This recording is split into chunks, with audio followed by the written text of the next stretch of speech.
Daily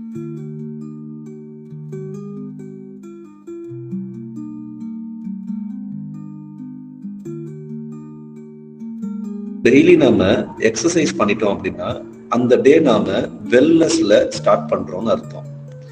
பசிச்சா சாப்பிடணும், மென்னு சாப்பிடணும். இந்த 2 ப்ரொசீஜரை மட்டும் நம்ம டயட்ல ஃபாலோ பண்ணோம் அப்படின்னா அந்த டேவை நாம வெல்னஸ்ல ப்ராக்ரஸ் பண்றோம்னு அர்த்தம்.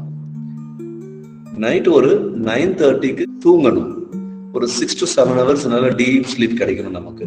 அப்படி கிடைச்சது அப்படின்னா நம்ம அந்த டே வெல்னஸ்ல முடிக்கிறோம்னு அர்த்தங்க. இத 3ஐயும் நம்ம சரியா பண்ணோம் அப்படின்னா இதனுடைய அவுட்கம் நம்ம கிட்ட ஒரு நல்ல ஒரு ஹாப்பினஸ் இருக்கும், ஒரு ஹெல்த் இருக்கும், ஒரு வெல்த் இருக்கும், அண்ட் ஒரு ப்ராஸ்பரிட்டி கிடைக்கும். அதாவது ஒரு முழுமையான ஒரு ஆரோக்கியம் கிடைக்கும். இத 3ஐயும் நம்ம தவிர்த்துட்டு ஒவ்வொரு நாளும் நம்ம இல்னஸ்ல ஸ்டார்ட் பண்ணி இல்னஸ்ல ப்ராக்ரஸ் பண்ணி இல்னஸ்ல எண்ட் பண்ணோம் அப்படின்னா நமக்குள்ள ஸ்ட்ரெஸ் அண்ட் பெயின் மட்டும்தான் மிச்சமாகும். ஸோ வெல்னஸை நாம தான் உருவாக்கணும். நம்ம கிட்ட இருந்து ஒவ்வொரு நாளும் உருவாக்கணுங்க.